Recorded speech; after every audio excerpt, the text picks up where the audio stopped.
Kunjungan pegiat literasi ke wisata budaya Asia Timur Sukabumi tahun-tahun 2024. Cina 2% hiragana katakana.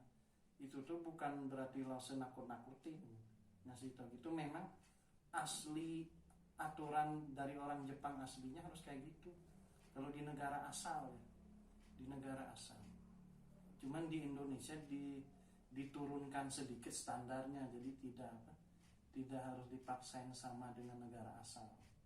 Jadi kalau di sini 50% kanji, 50% hiragana katakana. Kalau yang di Indonesia yang dipakai di perkuliahan. Kalau di Universitas Tokyo sendiri harus kayak gitu aslinya. Jadi dasarnya mah sama. 98% Chinese kanji, 2% hiragana katakana. Karena itu berdasarkan pedoman dari zaman kerajaan. Jadi harus seperti itu. Tapi karena di Indonesia kan dosen dari Jepangnya juga suka menimbang, karena kemampuan siswa di sini nggak bisa disamakan dengan siswa yang di Jepang asli. Mudah untuk lulus dan paham. Kalau mau mengikuti standar asli di Jepang agak berat ya. Tapi bagi siswa kursus bahasa Jepang yang punya background pernah belajar bahasa Mandarin itu mah ringan ya. Tinggal dipelajari ulang kanji kuliah pendampingan kanji. Bagi siswa peserta kursus bahasa Jepang yang punya latar belakang pernah belajar kanji Mandarin lebih ringan masuk ke materi kanji Jepang. Jadi tinggal mempelajari mata kuliah pendampingan kanji. Jadi tidak usah terlalu repot ini untuk membuka kamus kanji bahasa Jepang. Itu salah satu metode untuk mempermudah siswa ya.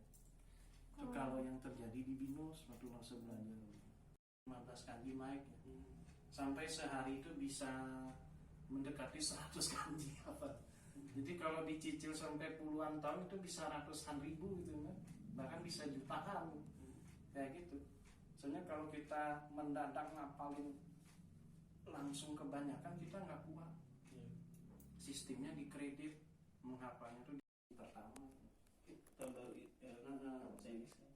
Ini berdasarkan tahun lunar. Kalau negeri Jepang tuh kalau di sejarah Tiongkok itu berawal dari zaman dinasti Qin. Asal mula bangsa Jepang ya.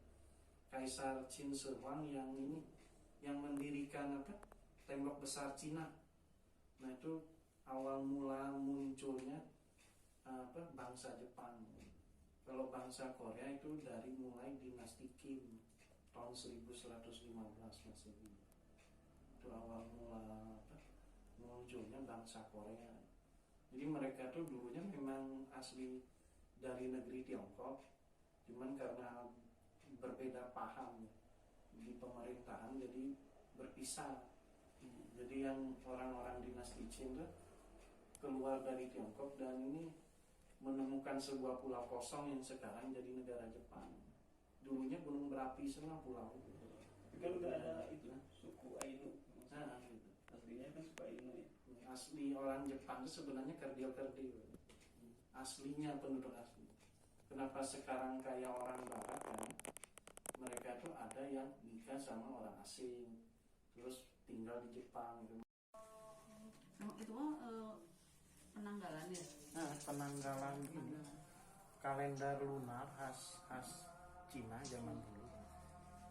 Itu udah itu. Iya. Cosplay. Khusus ini. Makanya juga ada sih. Imlek itu di negeri Jepang di Korea juga ada awalnya dari Cina. Dari zaman dinasti. Kalau ini tahun apa? Kalau tahun sekarang tahun naga kayu. Naga kayu. Cocoknya sama siwa apa tahunnya? Kalau naga ya bagusnya mah sama kelinci bisa. Kalau nggak sama kuda ya. 99 apa lo? Belum hafal itu. Ya waktu di ini ya. 90. Kalau kuda itu kan suka dipakai oleh ini pemimpin kerajaan dulu kayak jenderal, panglima kan itu kendaraan zaman dulu gitu. Musim sebenarnya Imlek tuh peringatan awal musim semi. Dan sekarang udah jadi apa, hari libur internasional oleh PBB ya, Imlek itu tuh sebenarnya memperingati ini peralihan dari musim salju, musim dingin mau masuk awal musim semi. Awalnya itu dari zaman dinasti Xia udah ada, dari tahun 2100 sebelum Masehi itu perayaan Imlek itu sudah ada. Jadi dulu tuh kenapa harus nuansa merah, karena ada seekor singa gitu yang kayak semacam barongsai gitu. Namanya Nian. Jadi Nian yang artinya tahun itu bukan tahun pada zaman dulu, itu tuh seekor singa semacam makhluk astral itu yang suka memangsa anak kecil dulunya ya. Karena sebuah kampung waktu di negeri Tiongkok kuno zaman kerajaan itu sering dapat gangguan makhluk Nian ini. Akhirnya ada seorang tokoh masyarakat mengusulkan itu upacara adatnya harus serba merah. Jadi mulai membakar petasan yang warna merah, memukul tambur, memakai baju merah, terus gantungin lampion, terus membunyikan suara yang nyaring-nyaring. Tapi nuansa merahnya harus dominan. Sama ini jeruk juga. Nah, setelah mereka kampung itu melakukan upacara adat itu sehari semalam, besok malamnya udah nggak ada gangguan lagi. Itu makhluk singa pengganggu itu keluar. Nah makanya dari situ setiap Imlek itu pasti ada barongsai. Jadi barongsai yang ada tuh buat ini mengusir semacam singa barongsai yang suka mengganggu dulu. Si naganya. Gitu ya.